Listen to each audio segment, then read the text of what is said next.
हरे कृष्णा कृष्ण कृष्ण हरे हरे, हरे राम राम राम हरे हरे, हरे कृष्णा कृष्ण कृष्ण हरे हरे, हरे राम राम राम हरे हरे। जय सचिनंदन गौर हरि, जय सचिनंदन गौर हरि, जय सचिनंदन गौर हरि।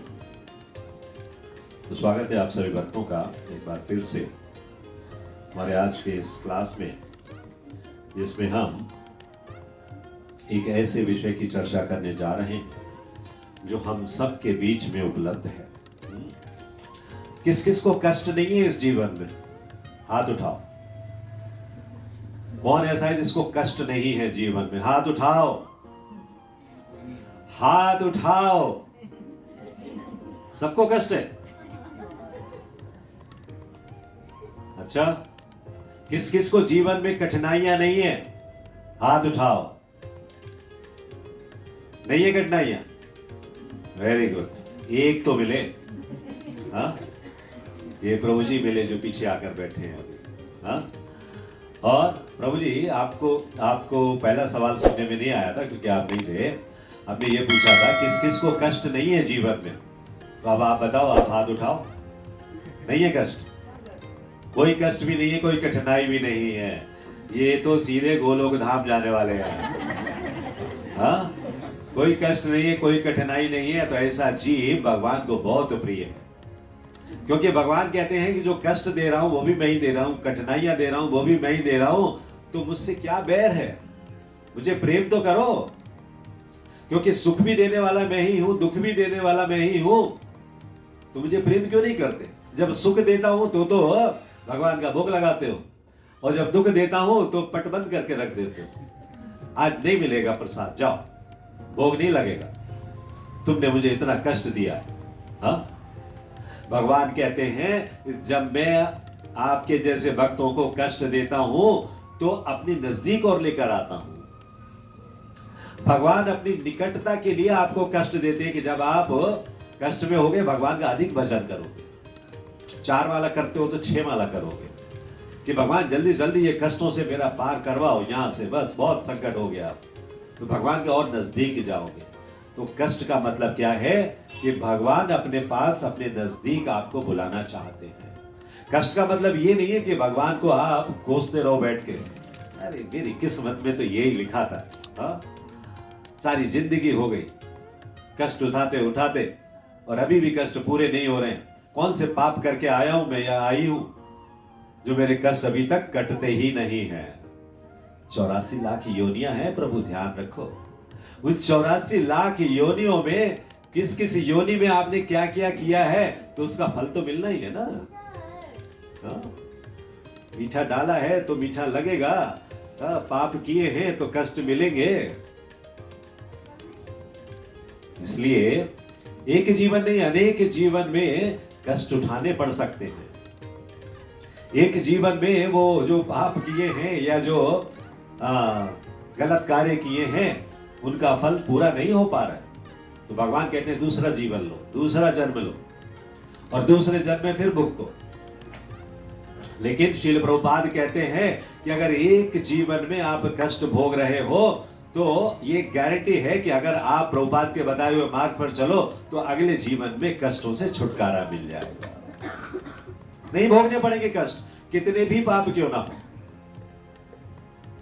हाँ? क्योंकि हरिनाम जो श्रील प्रभुपाद ने हमें दिया है, चैतन्य महाप्रभु की कृपा से जो हरिनाम हमें मिला है, उस हरिनाम को जब जब कर आप भगवान को इतना पका दो कि भगवान कहेंगे भैया इसको जरूर ले आओ वापी से उठा के।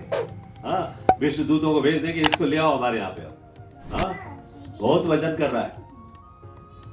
तो भजन में इतनी ताकत है, भजन में इतनी शक्ति है कि वो आपको यमलोक से बचा सकता है। और कहां ले जा सकता है? विष्णु लोक में ले जा सकता है, गोलोक धाम वृंदावन में ले जा सकता है।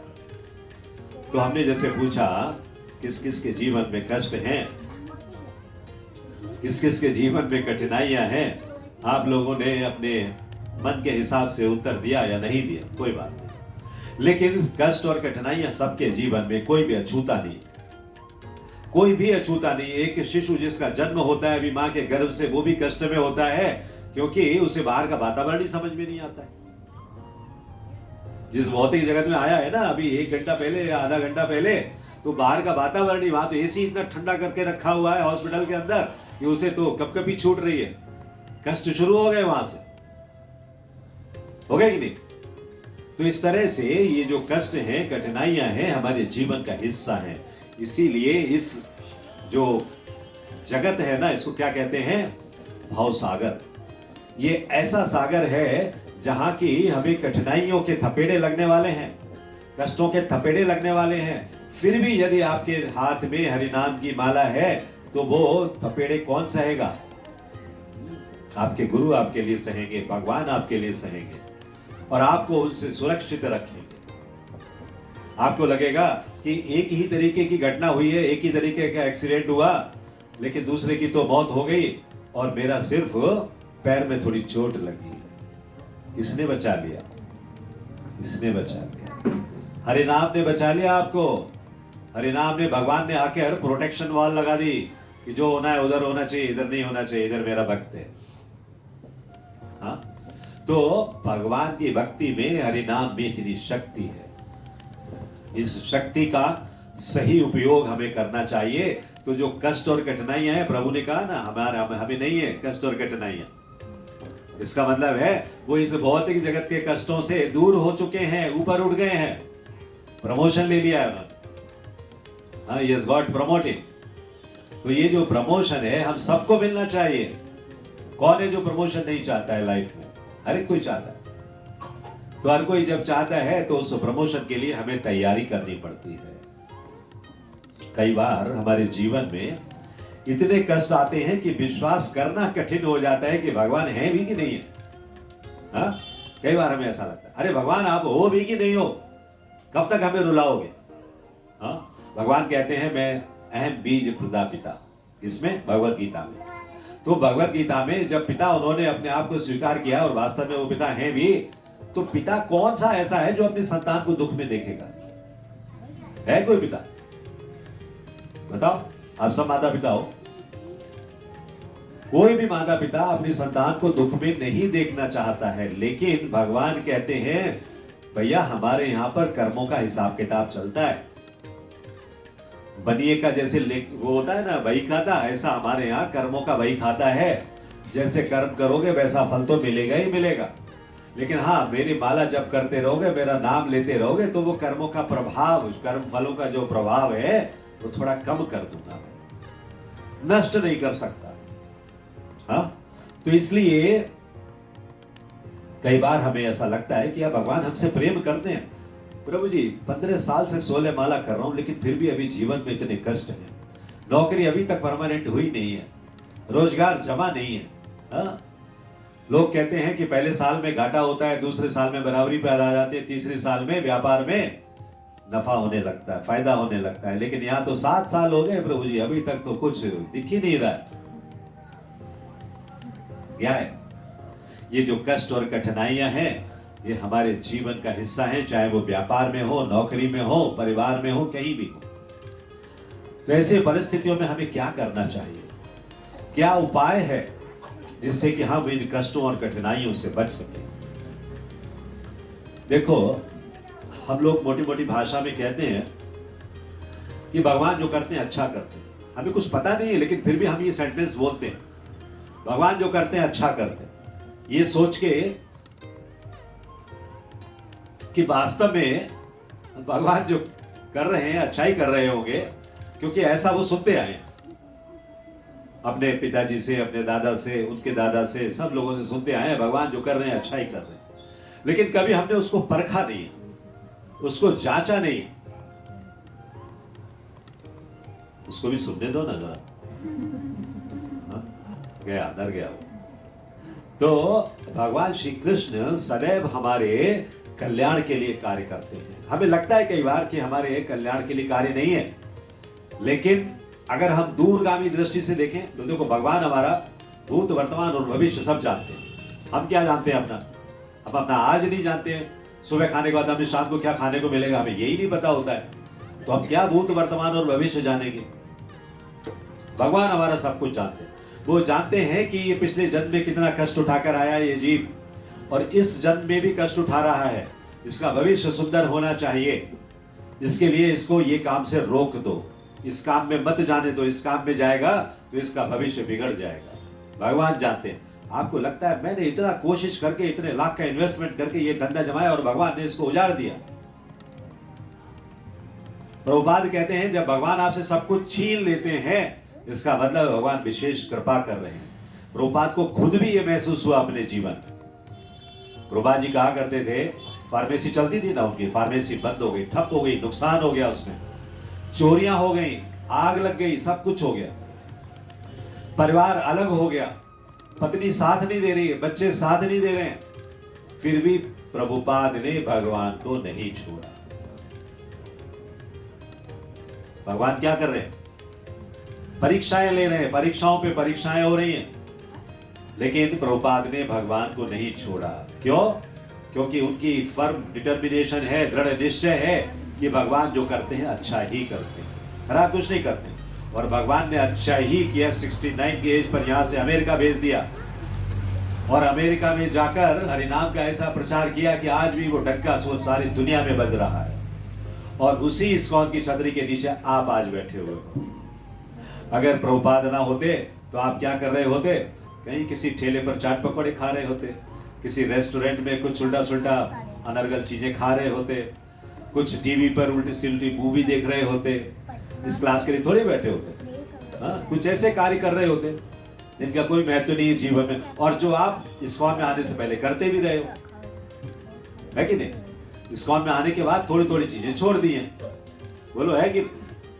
तो ये जो चीज है ये क्यों हो रही है? क्योंकि भगवान चाहते हैं। भगवान चाहते हैं, इसलिए उन्होंने इस माता जी को यहाँ पर भेजा। इस बिल्डिंग में जाओ, इधर के लोगों का उद्धार करना है, इधर के लोगों को जोड़ो, हरिनाम दो उनके लिए, कीर्तन करो, सेवा करो, सब चीज करो। क्यों? क्योंकि इनके जो चरण है ना, राधा गिरधारी के चरण, राधा गिरधारी के चरण या जगन्नाथ जी के चरण है ना, वो चरणों का आश्रय आपको प्राप्त करना है। भगवान ने आपको यहाँ इस क्लास के लिए भेजा है। इस जगह में, इस मोहल्ले में, इस बिल्डिंग में बहुत सारे और लोग हैं, वो क्यों नहीं आए? आप ही क्यों आए? क्योंकि भगवान ने आपके लिए चुना है। You have been selected by the lord. भगवान ने आपको चुनकर भेजा है।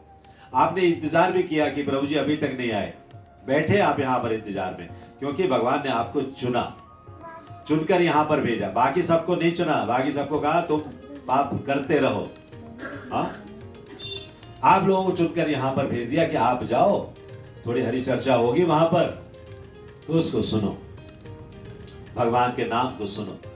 भगवान का नाम जहां होता है ना, भगवान वहां साक्षात उपस्थित होते हैं। अभी हम लोगों ने कीर्तन किया, आप सबने आनंद लिया, तो भगवान खुद भी आनंद लेते हैं अपने नाम का। और भगवान के नाम में और नामी में कोई अंतर नहीं। भगवान का नाम और भगवान स्वयं एक ही है। तो जब हम भगवान का नाम लेते, हम कहते हैं भगवान हमें दिखते नहीं है। अरे आप हरिनाम ले लो, भगवान आपकी आंखों के सामने आ जाएंगे। आंख बंद करके आप हरिनाम करते रहो, भगवान आपको सामने चलचित्र की तरह से चलते हुए दिखेंगे। ये कृपा है भगवान। अगर उस लेवल तक आपको अभी नहीं पहुंच पाए हैं, उस लेवल तक आप जल्दी से जल्दी पहुंच जाएंगे। बस लगे रहो।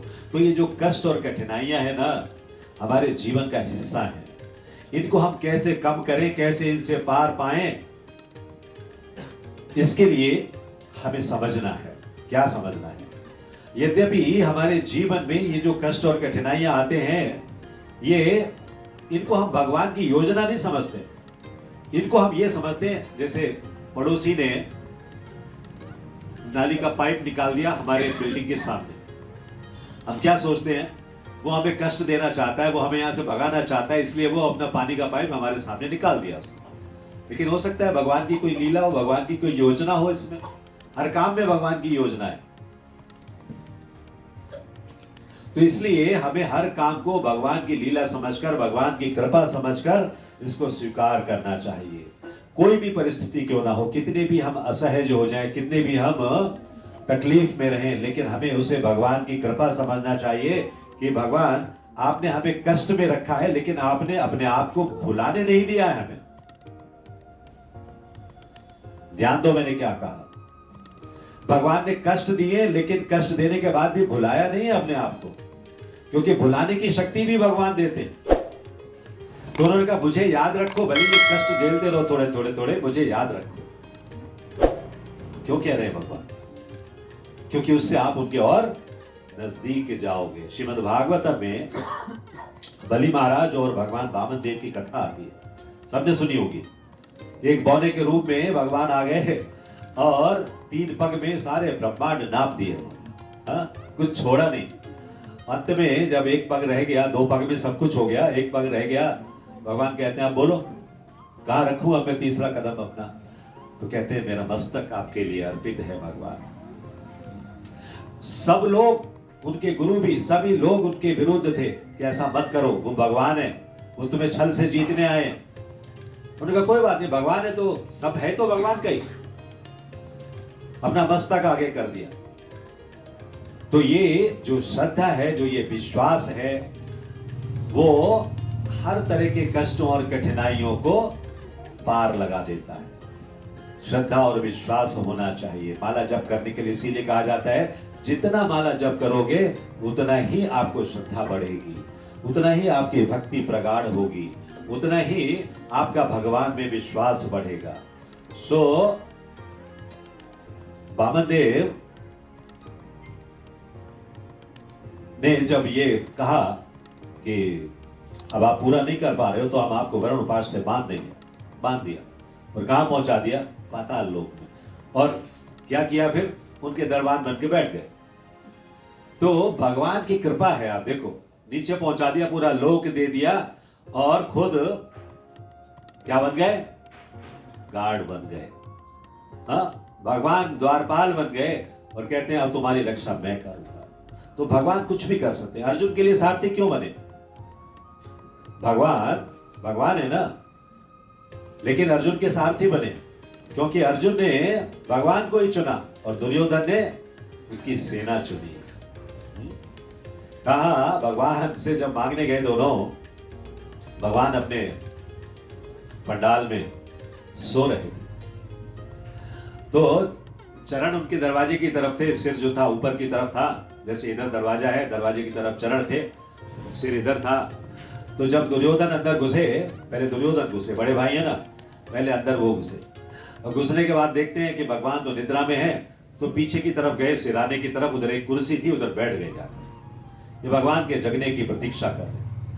अर्जुन उसके बाद घुसे। अर्जुन ने देखा भगवान सो रहे हैं तो चरणों के पास ही खड़े रह गए, ऊपर नहीं आए, सिराने की तरफ नहीं आए, चरणों के पास ही खड़े रह गए। अब चरणों के पास देखो आप, ये सब बातें मैं कथाएं जो है इसलिए बता रहा हूं जिससे कि जो कष्ट एवं कठिनाइयां हैं जीवन के ना, उनको आप कष्ट और कठिनाई समझो ही मत, आनंद है वो जीवन का। तो वो वहां पैरों के पास ही खड़े। थोड़ी देर के बाद भगवान की निद्रा भंग हुई। जब निद्रा भंग हुई तो भगवान देखते हैं, तो पहले जब सोने वाला आदमी देखता है तो किधर देखता है? सामने देखेगा कि पीछे देखेगा? आंख खुलेगी तो सामने देखेगा, तो अर्जुन दिखे। पहला दृष्टिपात अर्जुन पर हुआ। अभी अर्जुन से बातचीत करने लगे, भगवान उठकर बैठ गए और अर्जुन से बातचीत करने, अरे क्या बात है, क्यों आए हो, क्या क्या सुबह सुबह आ गए, कोई शंका है, कोई प्रॉब्लम है, कोई समस्या है, क्या है? अब भगवान उनसे बातचीत कर रहे हैं, गले मिल रहे हैं, सब कुछ कर रहे हैं, और दुर्योधन जो सिराने में आकर कुर्सी पर बैठा है वो कसमसा रहा है अंदर अंदर, मुझे दिखाई नहीं है। दुष्ट की दुष्टता देखो, वो कसमसा रहा है अंदर ही अंदर, और जब उससे रहा नहीं गया तो कहता है केशव, पीछे से आवाज लगाता है केशव। तब भगवान ने पीछे मुड़कर देखा, अरे तू भी है यहां पर। तो जब पीछे मुड़कर देखा तो भगवान ने कहा, हाँ बोलो दुर्योधन, तुम भी आए हो। आगे नहीं आया, फिर भी रहा पीछे ही, इतना अहंकार है। और भगवान ने अर्जुन से बातचीत जारी रखी। तो भगवान से फिर दोनों ये कहते हैं कि हम आपसे कुछ मांगने आए। बोले बोलो क्या मांगना है? अच्छा एक काम करो दुर्योधन, तुम बड़े हो, पहले तुम मांग लो। तो भगवान ने यहां भी चाल चली है, खेल खेल दिया। भगवान ने कहा कि दुर्योधन तुम बड़े हो तो तुम मांग लो, पहले उसको मौका दे दिया, first opportunity to big brother. हाँ बड़ा भाई हो, तुम मांग लो पहले। तो वो तो मांग नहीं आया था कि अपनी सेना दे दो मुझे, उसने बोल दिया कि आपकी सेना मुझे चाहिए, अपनी सेना दे दो। भगवान ने कहा तथास्तु, जाओ तुम्हारा काम हो गया, निकल जाओ। सेना दे दी। अर्जुन को पूछा, अभी दुर्योधन तो खुश हो रहा है, मुझे तो सेना मिल गई, अब अर्जुन क्या मिलेगा, ठेंगा कुछ तो रह नहीं गया भगवान के पास में। अर्जुन ने कहा, भगवान मुझे सेना नहीं चाहिए, मुझे आप चाहिए। तो कोई भी कष्ट हो, कोई भी कठिनाई हो, भगवान को मांगो, भगवान की कृपा को मांगो। कुछ साज सामग्री को मत मांगो, मुझे 2 करोड़ दे दो, मुझे 10 करोड़ दे दो। अरे भगवान को मांग लोगे तो सारे करोड़ तो आपके ही हो गए। 2 करोड़ 10 करोड़ में क्या होने वाला। तो अर्जुन ने भगवान को मांग लिया। भगवान को जब मांग लिया, भगवान गुस्से में आ गए, दिखाकर क्रोध कर रहे हैं। अरे अरे, युधिष्ठिर ने तुम्हें मेरे पास भेजा है सेना मांगने के लिए, तुमने सेना नहीं मांगी, तुमने मुझे मांगा है, मैं क्या करूंगा, मैं तो युद्ध लड़ूंगा नहीं, तो तुम्हारा क्या होने वाला, हार होने वाली है। अर्जुन कहते हैं, प्रभु हार हो या जीत हो, मुझे उससे कुछ लेना देना नहीं है, आप चलो बस मेरे साथ में, मुझे और कुछ नहीं चाहिए। भगवान समझ गए ये मानेगा नहीं, हटिए। भगवान ने स्वीकार कर लिया और बोले कि आप मेरा रथ हाँकोगे। मेरे फुफेरे भाई हैं और वो कह रहे हैं कि आप मेरा रथ हाँकोगे। बोले हाँ ठीक है, मैं चलूंगा, मैं अस्त्र नहीं उठाऊंगा, मैं तुम्हारा रथ हाँकूंगा। चले आए युद्ध भूमि में। अभी अर्जुन उनको आदेश देते हैं, युद्ध रणभूमि के बीच में लेकर चलो। किसको कह रहे हैं, भगवान के लिए। और भगवान आदेश का पालन कर रहे हैं। क्यों, भक्तो असी में सखा चेती, तो भक्त भी हो मेरे सखा भी हो। तो इसलिए भगवान भक्त के लिए कुछ भी करने को तैयार होते हैं। आपने देखा अर्जुन ने भगवान को मांगा और दुर्योधन ने सेना को मांगा, क्या हुआ, सेना समाप्त। और भगवान को मांगा तो विजय। तो जहां भगवान है और धनुर्धर अर्जुन है, वहां पर तो विजय निश्चित है। इसलिए हमेशा भगवान को मांगो, भगवान की कृपा को मांगो। कितने भी बड़े से बड़े संकट क्यों ना हो, आपको भगवान के अलावा किसी और चीज को नहीं मांगना है। मंदिर में आते हो ना, जैसे यहाँ पर मंदिर में आते हो, वापी के मंदिर में जाते हो, फेस्टिवल्स के दौरान में उधर जाते हो, भगवान के दर्शन करो, अच्छे से प्रेम से करो। चरणों से शुरू कर कर मुख मुद्रा पर आओ। और होना तो ये चाहिए कि चरणों के बाद ऊपर निगाहें उठे ही नहीं, चरणों में ही इतने लीन हो जाओ कि उसके बाद जो साथ लेकर आया आपको, अरे चलो कितनी देर खड़े रहोगे यहाँ पर, दर्शन तो हो गए। तो चरणों के दर्शन ही बहुत हैं, परम कृपा है वो। भगवान के चरण दर्शन कर लो, बस हो गया। लेकिन चलो अगर हम मुखमंडल तक पहुंच गए हो तो मुखमंडल पर भगवान की आभा देखो। भगवान क्या कष्ट में नहीं थे। हमने आप लोगों से पूछा कष्ट और कठिनाई, भगवान को क्या कष्ट और कठिनाइयां नहीं थी। पूरे जीवन में देव की मां के गर्भ से निकलने के बाद 125 वर्ष तक भगवान कष्टों और कठिनाइयों के अलावा किसी और चीज का सामना किया है उन्होंने, हमेशा कष्ट में रहे। वो डलिया में उठा के ले गए वसुदेव जी, यमुना पार कराई, उधर अदला बदली हुई, सब कुछ हुआ, फिर राक्षसों को मारा, पूतना 6 दिन के तभी आ गई, इसको खत्म करना है। क्या बात है, इससे बड़े कष्ट और क्या हो सकते हैं। लेकिन भगवान को कभी भी आपने मुंह नीचे किए हुए नहीं देखा, बहुत तकलीफ में हूं, बचाओ बलराम जी मुझे, कभी नहीं कहा। क्यों, क्योंकि वो जानते हैं ये भी समय है, वो निकल जाएगा। सुख का समय तो बड़े सुख से निकल जाता है, दुख का समय भी सुख से निकल जाए, वही भक्ति है। दुख में, कष्टों में, परेशानियों में भी आपको आनंद ही आए, भगवान की कृपा का अनुभव हो कि भगवान बहुत सुरक्षित रखा है आपने। माला जब कर रही हूं, अभी माला मेरी छूटी नहीं है, कृपा बनाए रखना, ऐसे ही माला चलती रहे बस में, बस इतना ही कहना है, बाकी कुछ नहीं। बाकी तो भगवान ध्यान में रखते हैं। LIC का जो टैगलाइन है ना, योगक्षेमम वहाम्यहम्, भगवान क्या कहते हैं, भगवत गीता के श्लोक का अंश है वो। भगवान क्या कहते हैं, जो आपके पास है उसकी मैं रक्षा करता हूं। तो भगवान के चरणों में आ जाओगे तो भगवान तो आपके पास जो है उसकी भी रक्षा करेंगे, आपकी भी रक्षा करेंगे। छोड़ेंगे क्या? नहीं छोड़ेंगे। इसलिए कभी भी कितना भी बड़े से बड़ा कष्ट हो, कितनी भी बड़े से बड़ी कठिनाई हो, परिवार की हो, समाज की हो, देश की हो, किसी भी चीज की हो, बच्चों की हो, संतान की हो, पति की हो, पत्नी की भी हो, सास की हो, ससुर की हो, किसी की भी हो, सब गिना दिए मैंने। इसके बाहर की समस्याएं नहीं है क्या? इसके अंदर की समस्याएं हैं। उन समस्याओं को भगवान की परीक्षा समझो। ये भगवान परीक्षा ले रहे हैं कि यह भक्त कितना मेरे सामने टिका रहेगा, कितना मेरी भक्ति करता रहेगा, कितना इसको मुझे कृपा देनी है। राशन कार्ड बनता है ना, अभी तो खैर बनने बंद हो गए। राशन कार्ड बनता है तो उसमें 5 किलो चावल, 2 किलो शक्कर, 3 किलो तेल ऐसे लिखा जाता है, जैसे कि इतना इस परिवार को देना चाहिए। तो भगवान ने वो तो निश्चित कर दिया है कि आपको क्या देना है, लेकिन वो लेने का योग्य बना रहे हैं अभी आपको, कि जो मुझे देना है वो लेने के योग्य तो बन जाओ। वो एलिजिबिलिटी पूरी कर लो, वो योग्यता प्राप्त कर लो, जिससे कि जो मैं देना चाहता हूं वो मैं दे पाऊं। एक भक्त थे, माला करते थे, अच्छी खासी भक्ति करते थे। बहुत तकलीफ होती थी उन्होंने अपने बिजनेस पे जाने के लिए। तो एक दिन भगवान के मंदिर में आए, भगवान से मांगते हैं, भगवान मुझे एक 2 व्हीलर दिलवा। बहुत तकलीफ होती है वहां जाने में, काम पे जाने में। तो कुछ दिनों के बाद ऐसा संयोग हुआ, 8-10 दिन के बाद उनको अखबार में जो पर्चे निकलते हैं ना, एक ऑफर आ गया उसमें कि ये स्कूटर पे 5,000 रुपए की छूट है। तो उन्होंने सोचा ये तो बढ़िया सौदा है, भगवान ने भेज दिया वो कि जाओ ले लो स्कूटर। एक स्कूटर ले लिया भाई ने, स्कूटर ले लिया और चले आए। अभी चला रहे हैं रोजाना स्कूटर, बिजनेस पे जा रहे हैं। एक दिन फिर गए भगवान के मंदिर में, भगवान से कहने लगे, भगवान आपने स्कूटर तो दे दिया, अब तो हम सोच रहे हैं बारिश बहुत होती है, गर्मी बहुत पड़ती है, एक कार भी हो जाए। हा? तो भगवान उनको क्या इंट्यूशन देते हैं, उनके मन में क्या संदेश देते हैं? भगवान कहते हैं, अरे भाई मैं तो तेरे लिए पहले ही कार देने वाला, तूने स्कूटर मांग लिया, मैं क्या करूं? मैंने तो तेरे लिए कार ही प्लान करके रखी थी, लेकिन तूने स्कूटर मांग लिया तो मैंने स्कूटर दे दिया। अब तू कार मांग रहा है, अब तेरे को कार नहीं मिलेगी, क्योंकि अब तू लालच में मांग रहा है।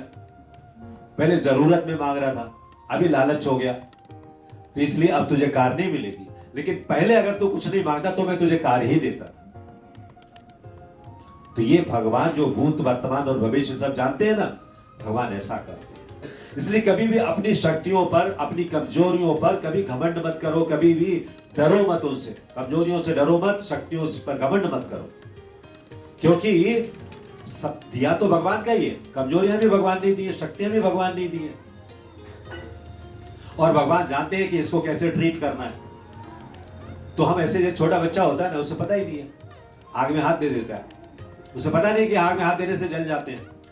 उस तरह से जीवन जियो, बच्चे के जैसा जीवन जियोगे तो सारे कष्ट भगवान अपने ऊपर ले लेंगे, सारी कठिनाइयां अपने ऊपर ले लेंगे और आपके लिए इस भव सागर से पार निकाल देंगे। तो भगवान की सेवा करना, भगवान की भक्ति करना, भगवान की कृपा प्राप्त करना, ये साधारण बात नहीं है, विशेष बात है। और आप सब वो विशेष व्यक्ति हैं, आप सब वो विशेष माताएं हैं, प्रभु हैं, जिनको वो अवसर मिला हुआ है। भगवान ने दिया है, माता जी को भेजा कि इन सबको जाकर हरिनाम दे दो।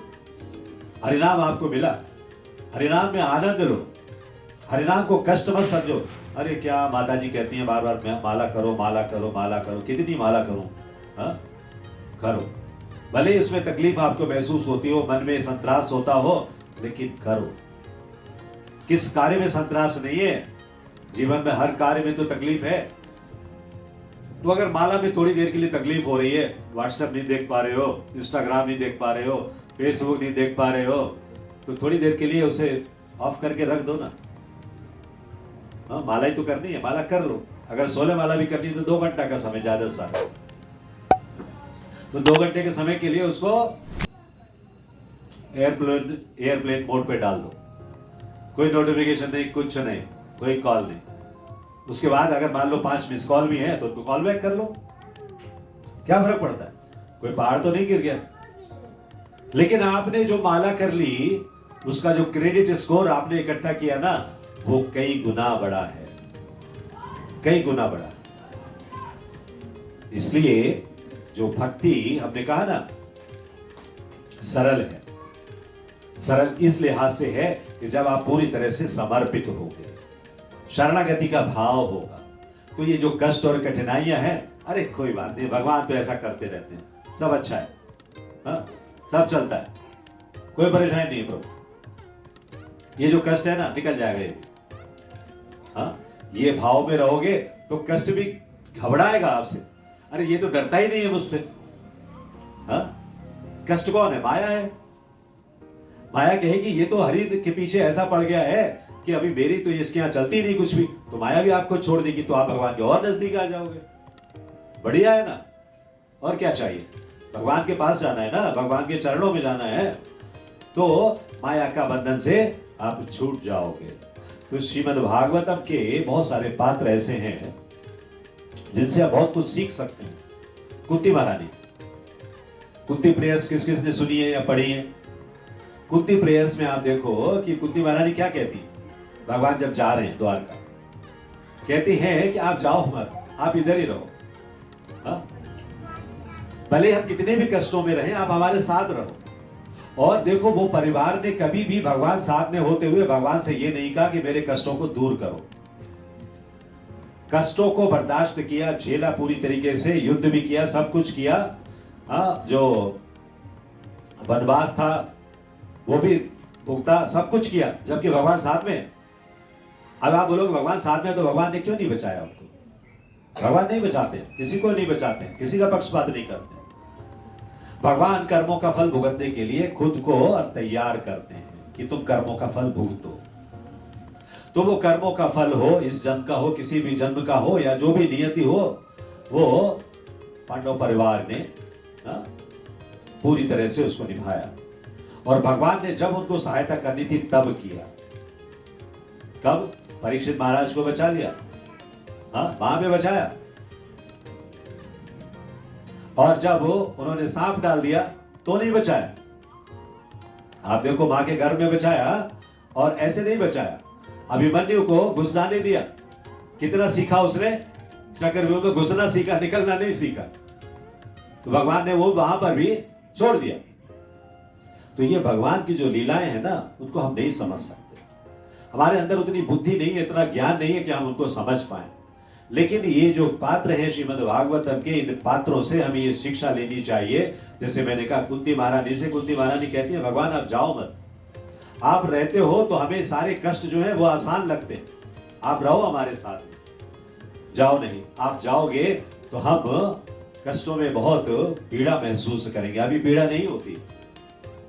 तो भगवान को अपने पास रखो, अपने हृदय में रखो। यहाँ भगवान है ना, उपद्रष्टा अनुमंता चाकर के बैठे हुए हैं इधर, और वो देख रहे हैं कि यहाँ के भक्त अभी इस समय हरि चर्चा सुन रहे हैं, और जो भक्त नहीं सुन रहे हैं उनको भी देख रहे हैं। अच्छा वो टीवी सीरियल देख रहा है, देखो बैठा हुआ है, अभी गिलास सामने रखा हुआ है और टीवी सीरियल देख रहा है, हाँ तो उसको भी देख रहे हैं, वो आपको भी देख रहे हैं। लेकिन आपका जो देखना है वो भक्ति मार्ग का देखना है, आध्यात्मिक क्षेत्र का देखना है। उनका जो देखना है भौतिक जगत का देखना है। उनको भौतिक जगत के परिणाम मिलने वाले हैं, आपको आध्यात्मिक जगत के परिणाम मिलने वाले हैं। तो ये जो भगवान की कृपा है ना, वो भी भगवान की कृपा है, ये भी भगवान की कृपा है। लेकिन ये भगवान की कृपा में 1 के 100 होने वाले हैं। क्या? आपका जीवन ऐसा सुंदर होने वाला है जिस सुंदरता की आपने कभी कल्पना नहीं की होगी। आप बताओ, इस्कॉन का जो प्रसाद आप अभी खाते हो ना, इससे पहले कभी खाया था? इस्कॉन से जुड़ने से पहले कभी ऐसा प्रसाद खाया था? खिचड़ी ही सही, हलवा ही सही, क्या ऐसा स्वादिष्ट कभी खाया था घर में बनाकर भी, जैसा आप इस्कॉन में खाते हो? तो कृपा नहीं है और क्या है? कृपा है ना।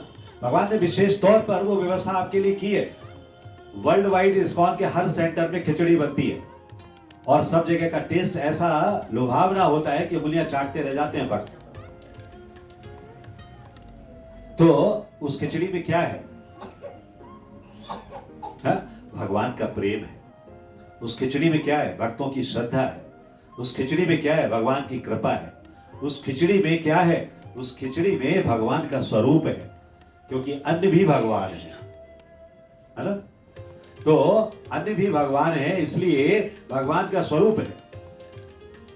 तो खिचड़ी को खिचड़ी समझ के मत खाओ, भगवान का प्रसाद समझ के खाओ, भगवान का आशीर्वाद समझ कर खाओ।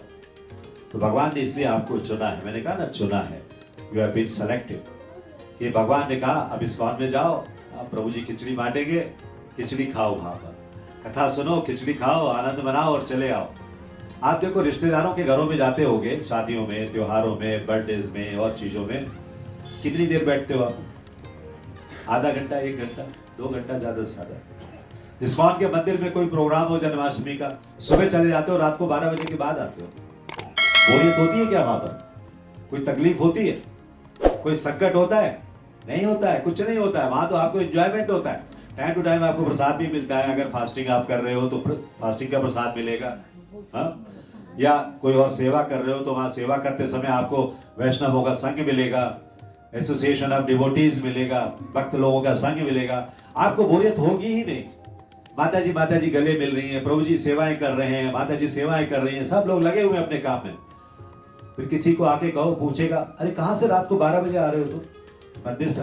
मंदिर रात को 12 बजे भी खुला है क्या? झूठ बोल रहे हो। मंदिर कोई जाता है 1 आध घंटे के लिए जा रहा है, तुम तो सुबह से शाम तक मंदिर में ही रहते हो। क्या है मंदिर में? तो मंदिर में वो है जो मैंने आपको कहा था, भगवान के चरण है, भगवान की कृपा है, भगवान के स्वरूप का आनंद है। भगवान कैसे हैं? सच्चिदानंद है। तो भगवान का जो सच्चिदानंद स्वरूप है, जितना आप उनको देखोगे वो आनंद आपको प्राप्त होगा, जितना दर्शन करोगे वो आनंद आपको प्राप्त होगा। किसी दुखी व्यक्ति को देखते हो तो वो दुख आपको लगने लगते हैं, लेकिन ऐसे सच्चिदानंद स्वरूपी भगवान को देखोगे, राधा गिरधारी को, तो वो आनंद आपको आने लगेगा। जितने दर्शन करो उतना आनंद है।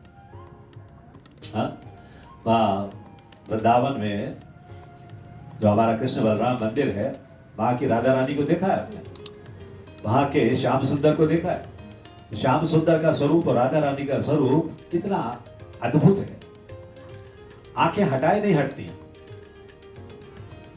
तो इतने सुंदर स्वरूप को कौन नहीं देखना चाहेगा? कोई पापी ही होगा जो नहीं देखना चाहेगा।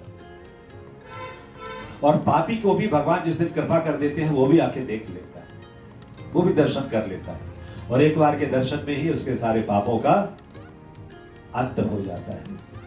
तो भगवान ऐसे हैं, बुला लेते हैं, जबरदस्ती बुला लेते हैं, किसी ना किसी को भेज देते हैं, आओ, और जिसको नहीं बुलाना होता है उसके लिए और दूर कर देते हैं, जाओ।